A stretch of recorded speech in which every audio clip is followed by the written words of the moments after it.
Hello, superstar, and welcome to CNN 10, where I tell you the what, letting you decide what to think. I'm Coy Wire, and we begin on the nation's capital, where House lawmakers are quickly moving ahead on legislation that could possibly ban the popular social media app TikTok from the United States. TikTok is used by about 170 million Americans, but this measure is looking to prohibit TikTok from U.S. app stores unless the app is no longer connected to ByteDance, its parent company, which is based in China. Some lawmakers are concerned that TikTok could possibly enable the Chinese government to have too much information about its users, alleging that it's a possible national security threat.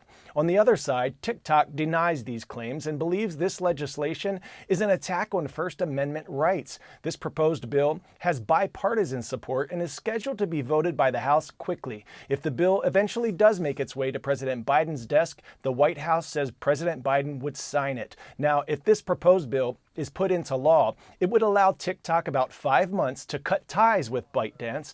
If ties were not to be cut, this measure would prohibit TikTok to be downloaded on app stores in the U.S. Here's our Manu Raju with more. The House plowing ahead and trying to take up legislation to essentially ban TikTok if the Chinese firm ByteDance does not sell it. They're trying to force that sale because of concerns that the Chinese government is too close to private information of Americans. They are alleging that the Chinese government is interfering with that information and could exploit it, something that ByteDance has furiously denied. But nevertheless, this has wide bipartisan support, approved by the House Energy and Commerce Committee last week, 50-0. That is something that is rarely seen on Capitol Hill, but that bipartisan support ultimately forcing the House Majority Leader to put this bill on the floor very quickly. Steve Scalise said that he would take up this measure, the full House would, in just a matter of days. That doesn't mean, though, that TikTok isn't trying to kill it. In fact, that's exactly what they are trying to do. The top Republican who chairs the Energy and Commerce Committee told me that she is getting flooded with phone calls over people opposed to their efforts. Yes, we've been flooded with calls, record amounts of calls. Any member of the Energy and Commerce Committee that voted yesterday has been flooded. The co-sponsors have been flooded. TikTok actually put up a notice where they blocked an individual to actually get on TikTok unless you called your member of Congress and told them, not to vote for this legislation. But that's just an example of how they can manipulate data and influence Americans for their agenda. But what will happen in the Senate? That is a completely different question altogether here. The senators have some of their own ideas. It could take some time to get through. But if it does become law, President Biden said he will sign it. Next up, in the Muslim calendar, one of the holiest, most sacred months is the 9th month, or Ramadan. Several Muslim countries announced Monday as the first day of Ramadan, the holy month of fasting, where Muslims may not consume food or drinks from sunrise to sunset. The exact start date of Ramadan changes because it's based on clerics seeing a crescent or new moon, as the Islamic calendar follows the lunar cycle.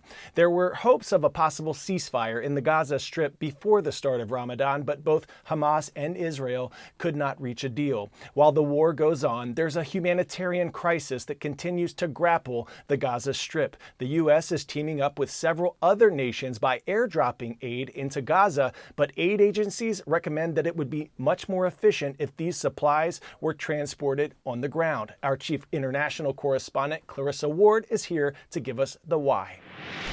From the health ministry inside Gaza, they are now saying that 25 have died as a result of acute malnutrition and dehydration. CNN cannot independently confirm that because international journalists are not allowed into Gaza to report on the ground, but it certainly gels with what we have been hearing from groups like the UN, who have warned that hundreds of thousands of Gazans in the northern part of the enclave are one step away from famine, who have announced, as you mentioned, that 4 out of 5 people do not have, or 4 out of 5 households, I should say specifically, do not have access any longer to clean water.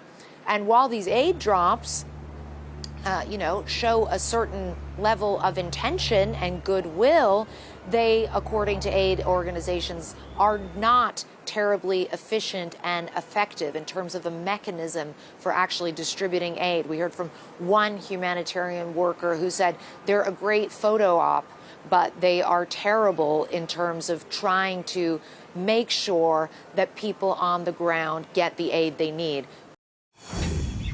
10-second trivia. Which of these countries has the largest economy in East Africa? Tanzania, Ethiopia, Kenya, or Rwanda?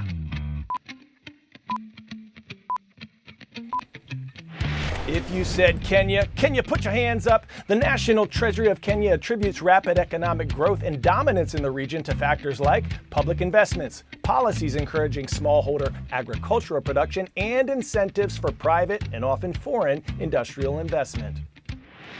Let's head to Kenya now, where the East African country is dealing with a rise in the rhinoceros population. Overcrowding in sanctuaries has caused problems such as rhinos attacking each other and competing for food. It's such a concern that the Kenya Wildlife Service is transporting 21 rhinos to a new location. It takes nearly a dozen people to get this 5-year-old black rhino up on its feet as the tranquilizer wears off.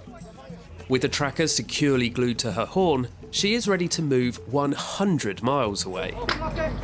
Kenya has an unusual problem. Rhino populations here are actually going up.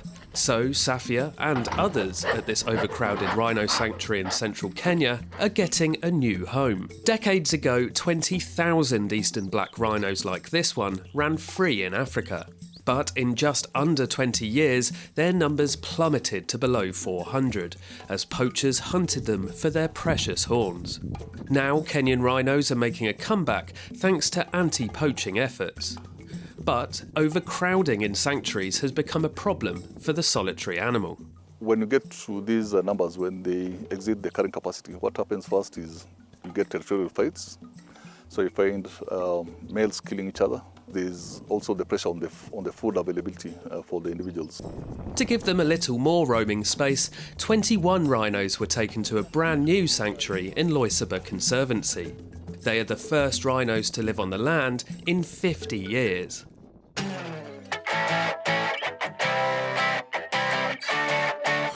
For today's story, getting a 10 out of 10, a video bombing bird doing its best to break up a beat on broadcast TV. CNN's Jeannie Mose has more. Look at this. Reporters are supposed to be able to wing it, but this was like something out of the birds. Okay, maybe not that extreme, but Australian reporter Ursula Hager was filing a report for 10 News First when she got dive-bombed over and over. Involving a taxi fare on January the 30th last year in Twickenham, an area southwest of London.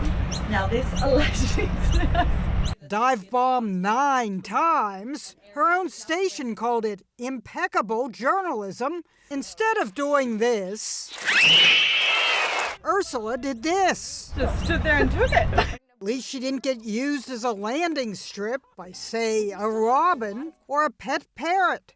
One just landed on the umpire. And Ursula didn't get her earbud plucked like this reporter in Chile. Hoy en día se puede considerar. Ironically, he was reporting on a rise in robberies. They did manage to get the earbud back from the parrot. The way Ursula handled the attack was a feather in her cap. One of the most ridiculous moments of my life. Could have been worse if she got pecked by a woodpecker. Talk about foul play and a awkward situation, but that reporter had no egrets, taking the burden in stride, delivering an impeccable report that was like poultry in motion. All right, remember tomorrow's hashtag Your Word Wednesday, so follow me at KoiWire on Instagram, Snapchat, and TikTok. Drop your unique vocabulary word in the comment section on my most recent post, and we'll choose a winner to work into tomorrow's show. All right, shout out to the ships at Manitowoc Lincoln High School in Manitowoc, Wisconsin, and as a former wrestler, special shout out to MJ Newman and Amelia Fowler for their performances at States and MJ for her historic win. And this shout out goes to Madison Middle School in Bartlesville, Oklahoma. We see you, Bruins. Rise up, everyone. We'll see you tomorrow. I'm Coy Wire. We are CNN 10.